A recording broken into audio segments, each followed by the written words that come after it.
Queridos amigos, buena noche.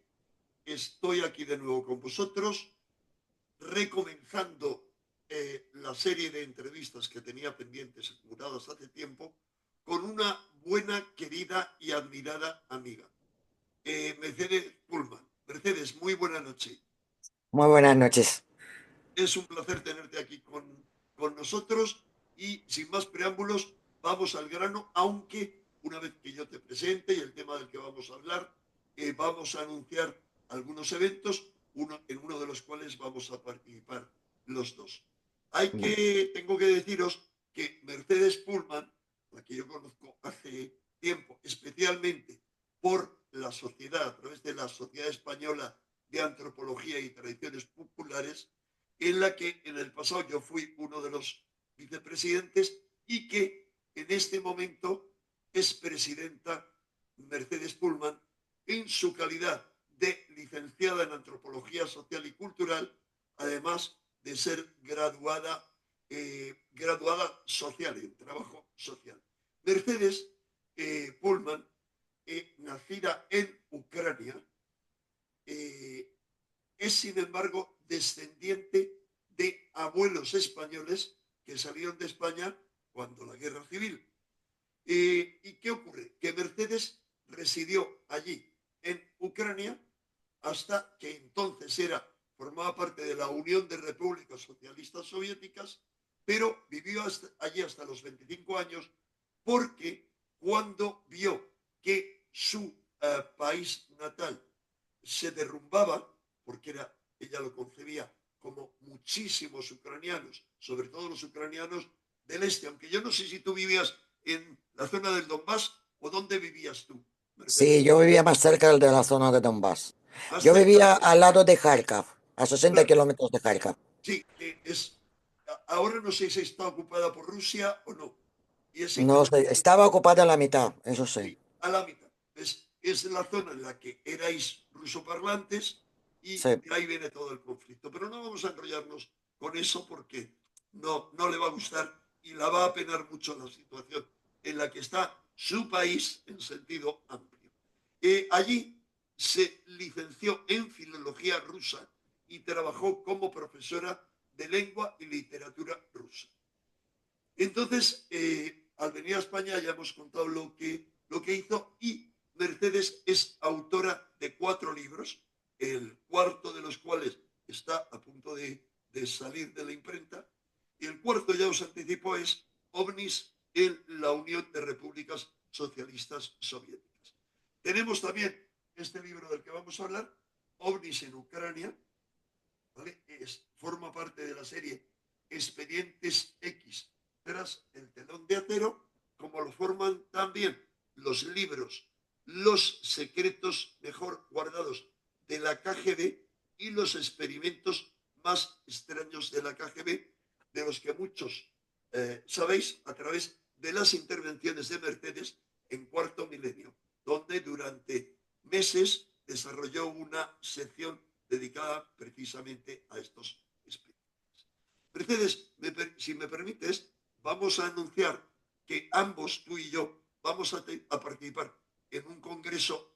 Si tú nos quieres contar mínimamente lo que quieras o lo que sepas sobre ese congreso que se celebra 3 y 4 de mayo, sábado y domingo, mejor que lo presentes tú.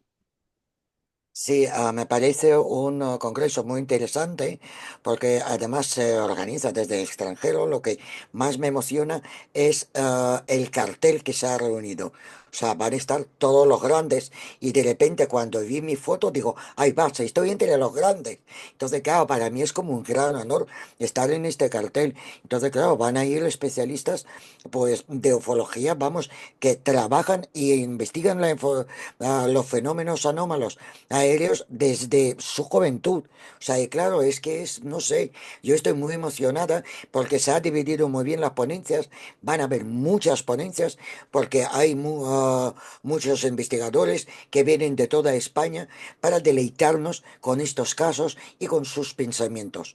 Entonces, yo os animo que unáis para ver estas conferencias. Así es.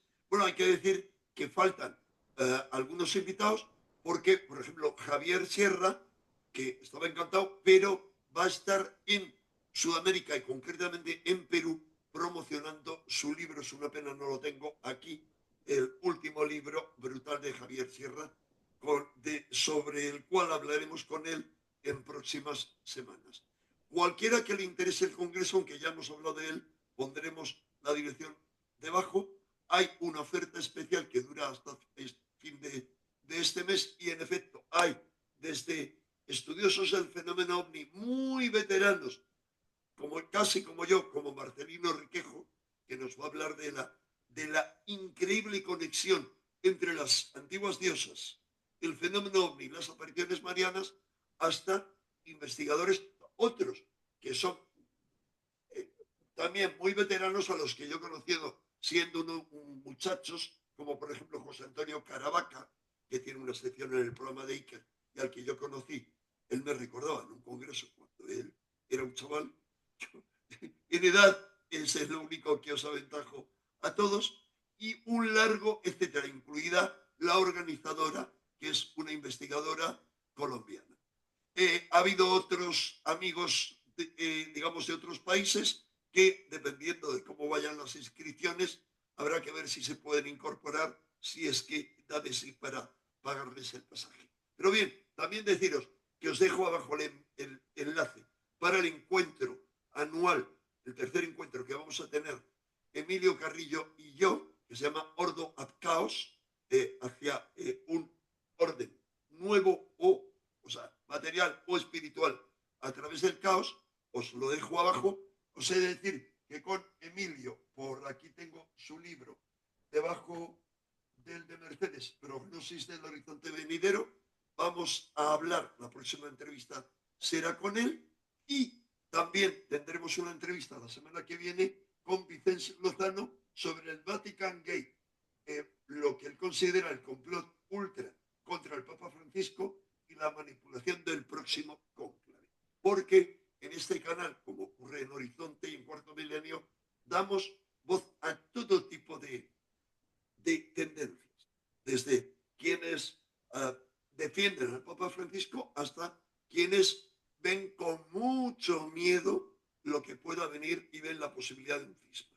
En fin, yendo a el tema de Mercedes, os diré que Mercedes en este libro, voy a ir al índice porque es muy, muy interesante, recoge los casos más notables de ovnis en Ucrania, pero desde la época en la que Ucrania era una república soviética, como formó parte también del Imperio Ruso durante todo el tiempo, es decir, Ucrania, Kiev, se le consideraba la madre de todas las Rusias, la Kiev de, digamos, perdón, la Rus de Kiev era la madre de todas las Rusias, pero yendo al grano, ¿desde cuándo aparecen los ovnis en Ucrania, querida Mercedes, que esté documentado?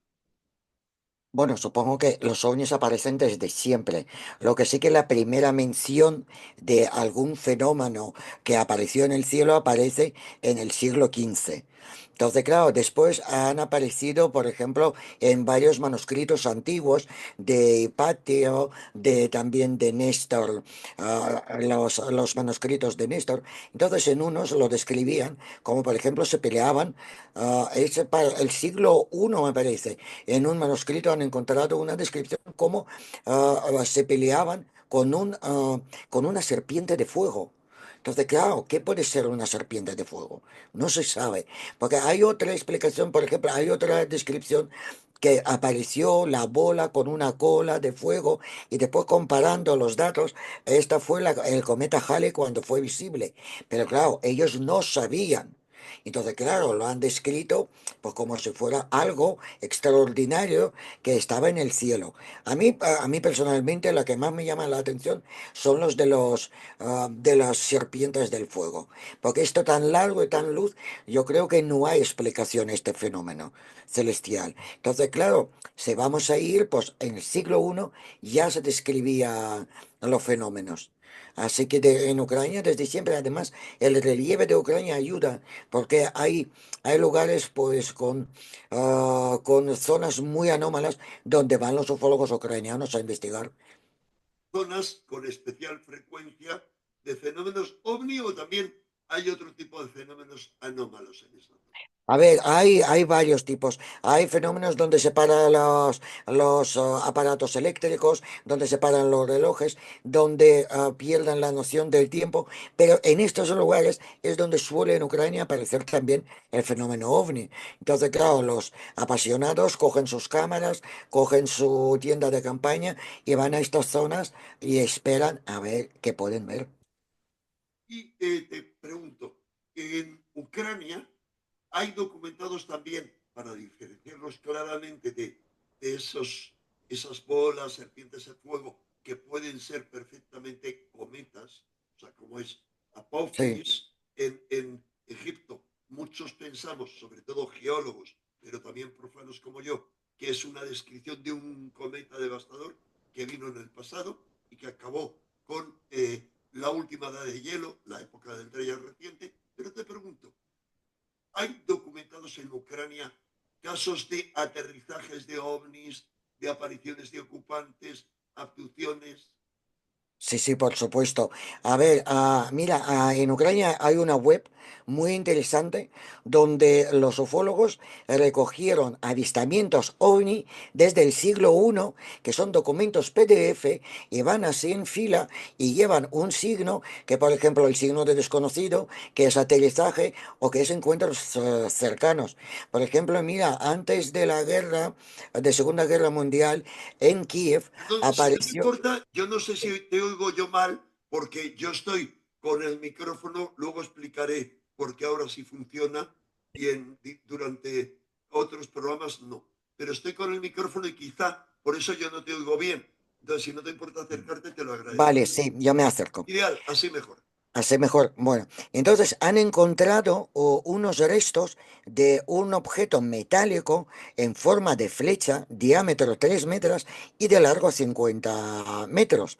Entonces, el alcalde del pueblo ha dicho, mira, enterrad esto otra vez. No sabemos qué es, y enterradlo. Y después de la Segunda Guerra Mundial, Perdón, cuando en está... qué año fue esa flecha? Esto fue en 1930. Muy interesante, explico por qué. Porque, a diferencia de lo que la gente cree, los primeros platillos volantes descritos por Kenneth Arnold no tenían forma de platillos. Él dijo, eran como platos que lanzas al aire o al agua y eran como platillos chapoteando en el agua. Al revés, tenían una forma más parecida a la flecha por detrás. O sea, que es muy interesante porque hay miles de casos de ovnis en todo el mundo que tienen una forma más parecida a una flecha. Adelante, Mercedes.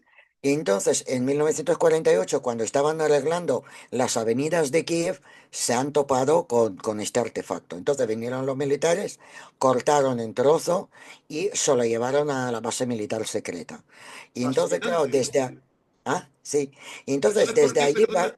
muy Sí, breve. Porque esto es un dato revelador. Confieso en que ayer me regalaste tu libro en una cena de la sociedad, de las dos sociedades, española de sí. antropología y de parapsicología, y no he tenido tiempo más que de ver algunas cosas. Porque Stalin, a raíz del ovni de Roswell, como tú sabes, encargó a varios científicos, pero entre otros al padre de la cotería moderna rusa, que le dijeran, investigaran qué era eso.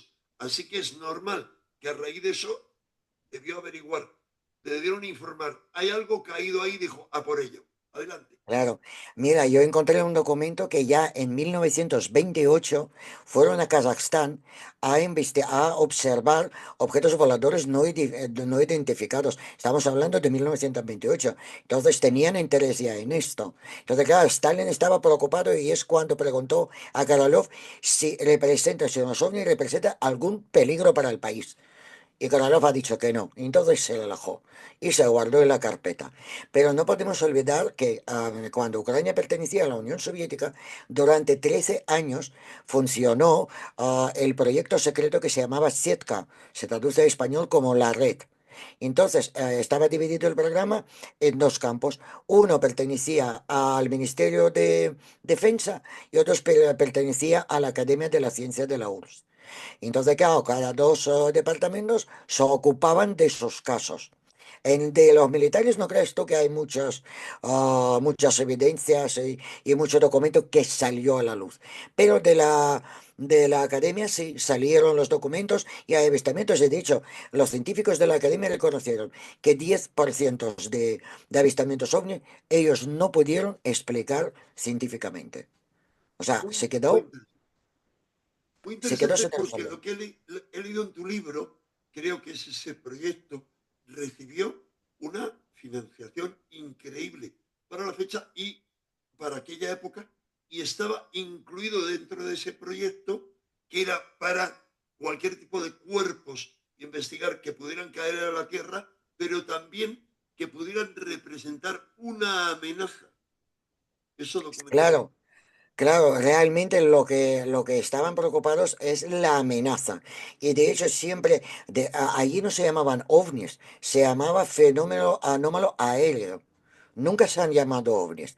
Pero claro, cuando llegó el programa a funcionar, entonces ellos han decidido pues repartir como en tres partes el estudio ovni. Si fue producción humana, si es realmente extraterrestre o si es naturaleza. Y entonces se enfocaban en esto.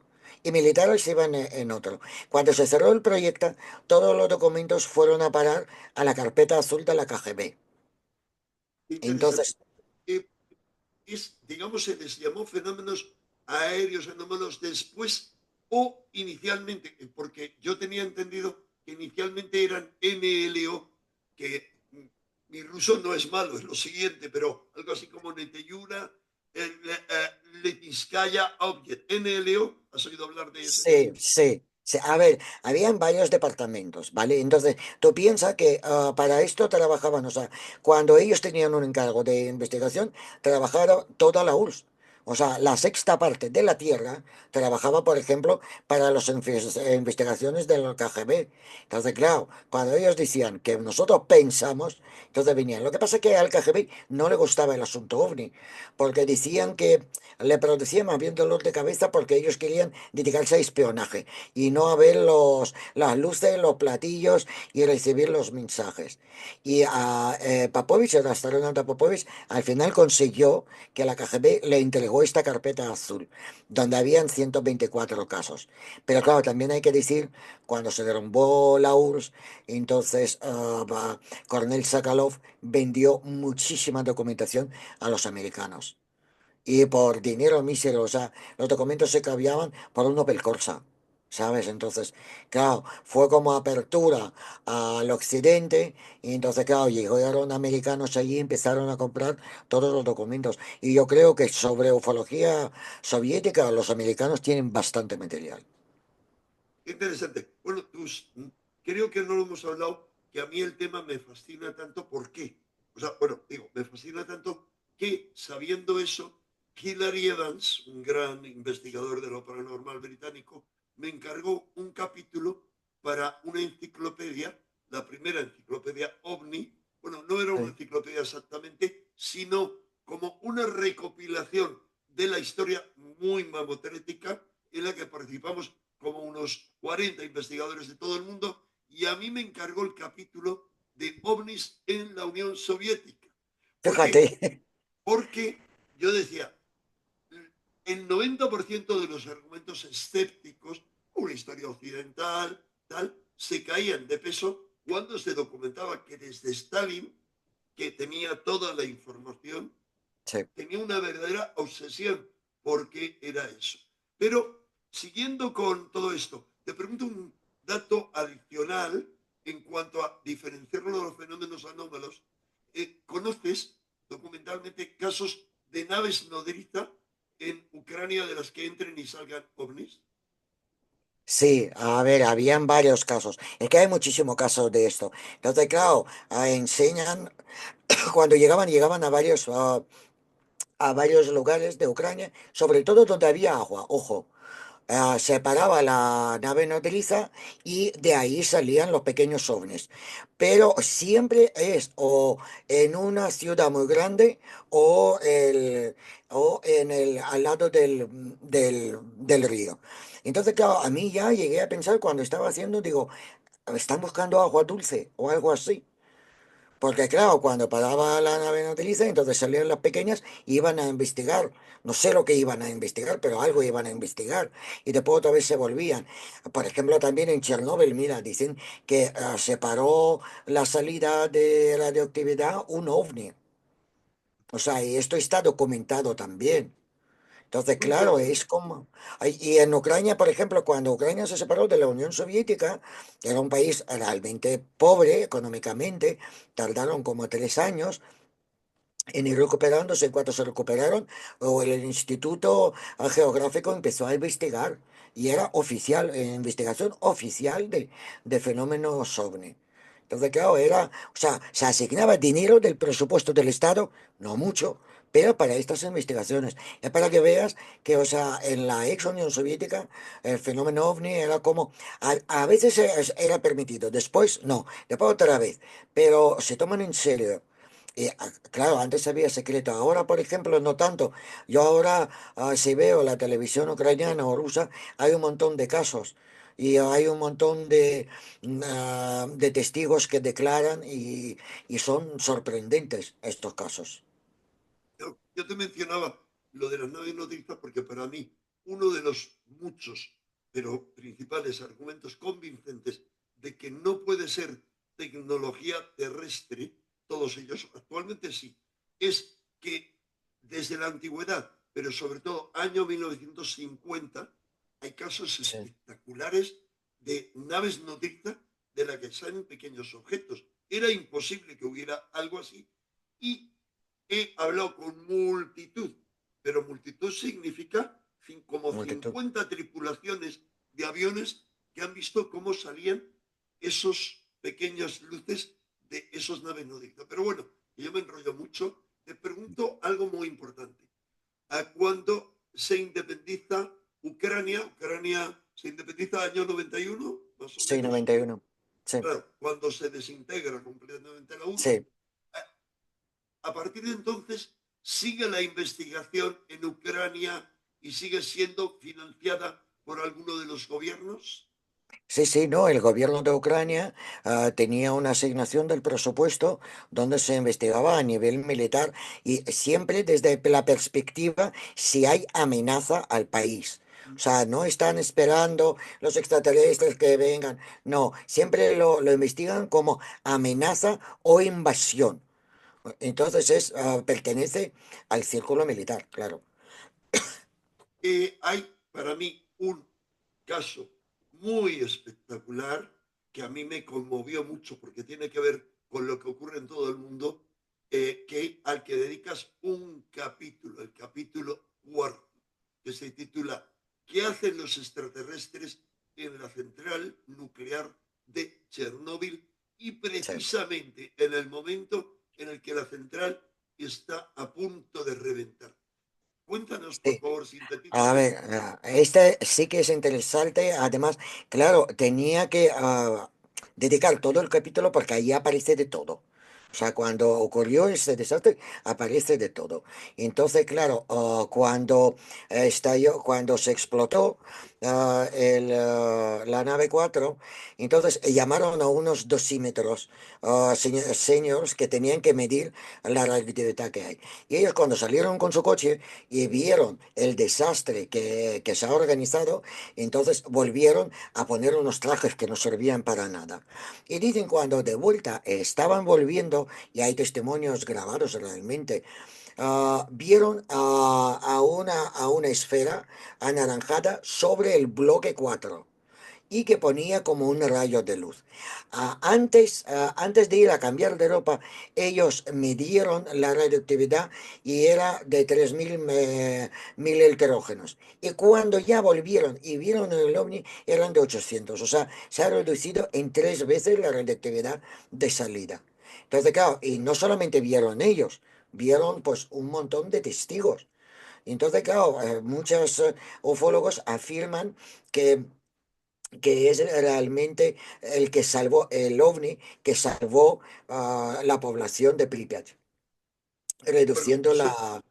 la historia es más larga, pero la vamos a contar en el Congreso, Claro, muy documentada con fotos de la época, de los testigos, al igual que los otros casos, y que vas a detallar en tu conferencia sobre ovnis en Ucrania y en Rusia, que según noticias que he visto, cuidado, no sé qué profundidad tiene, sí. durante la guerra, la actual guerra de Rusia con Ucrania, también se han visto ovnis incluso en los campos de combate. A ver, yo ahí, Enrique, no sé qué decirte, ¿vale? Porque realmente ahora hay armamento tan sofisticado que, claro, cuando dicen que es ovni, no sabemos si este ovni hace boom cuando cae. Entonces, claro, a ver, los románticos dicen que los ovnis vienen a salvarnos de esta guerra atroz. Pero realmente, o sea, yo por lo que he observado, o sea, hay muchos cohetes y muchos misiles que parecen ovnis. De hecho, ¿tú te acuerdas cuando los iraníes capturaron un avión americano que es de color beige? Yo lo he visto, digo, es un ovni. O sea, tiene forma de ovni, tiene todo ovni. Entonces, claro, digo, y cuando dicen, bueno, hay ovnis ahí, ojalá me gustaría pensar que vienen a salvarnos, pero realmente también coincide que es que en el cielo de esta guerra puede pasar de todo. Totalmente de acuerdo. Además, a mí siempre me ha parecido que es un pensamiento mesianista. Ahora, sin embargo, vuelvo a Chernóbil. Lo que ocurrió en Chernóbil, que de repente sí hay una correlación, aparece ovni y la central que está a punto de estallar baja la intensidad. Han hecho lo mismo en cientos de casos documentados que llegan casi al millar Sí, en todo el mundo, una obsesión por naves, perdón, por centrales nucleares, por instalaciones nucleares, desde el comienzo del proyecto Manhattan para construir la bomba atómica, pero bueno, ese es otro tema. Mercedes, ¿alguna cosita más sobre tu libro que es muy, muy interesante todo él? Hay una zona en especial a la que dedicas el capítulo 6, una zona muy interesante de no, Ucrania, sí, que ya cuando era Unión Soviética era la zona donde más fenómenos anómalos aparecían, los Cárpatos y ok. la Transcarpatia. Sí, Resúmenos un poquito qué es lo más asombroso que ha ocurrido. a ver, es una zona mágica, ¿vale? Es que yo he estado ahí y tú entras allí, todo es mágico. De hecho, allí, por ejemplo, hay leyendas de un ser blanco de 3 metros. Claro, y dices, un ser blanco, 3 metros, ¿qué puede ser? O sea, enseguida piensas en humanoides. Entonces, ¿qué pasa? Que ahí parece que está la Tierra como llamando a todos los fenómenos anómalos. Los mejores, por ejemplo, hechiceros están allí. O sea, y son muy poderosos y les temen todos los hechiceros. ¿Cuáles son? Pues, son muchos, se llamaban molfares. Entonces, claro, como es una zona de Cárpatos y la montaña, entonces muchas veces no se aprecia el ovni. Pues porque, claro, porque hay mucho espacio donde no vive la gente.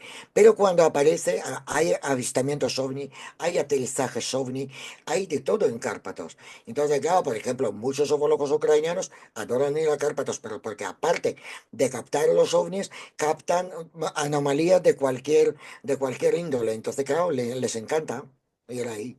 Y es muy interesante, la verdad es que esta zona es... Y de hecho, fíjate, yo tenía que ir a Cárpatos antes de empezar la guerra. Yo tenía casi todo preparado. Empezó la guerra y tuve que anular el viaje. Muy, muy interesante todo lo que nos has contado, Mercedes, pero todo esto lo vas a desarrollar muchísimo más en tu conferencia, en 1 hora y 10 minutos de conferencia, en ese congreso OVNI y realidades alternativas.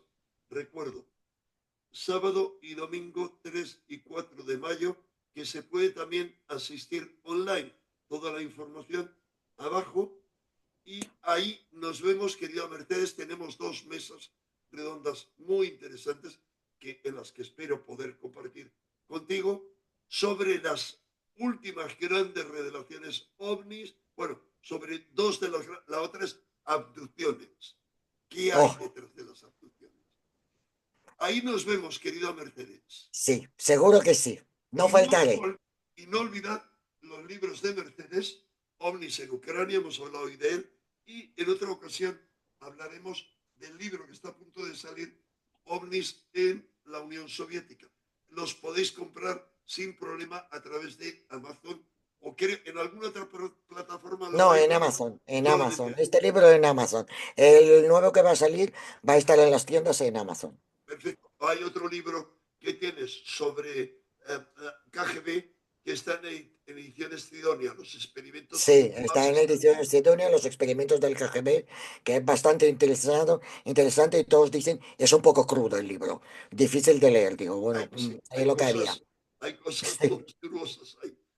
sí. Querida Mercedes, muchísimas gracias y nos vemos el 3 y 4 de mayo aquí en Madrid o a través de internet con los amigos que quieren asistir. Vale, Un muchas gran gracias a ti, abrazo, querido. Muchas querida gracias. amiga. Un abrazo.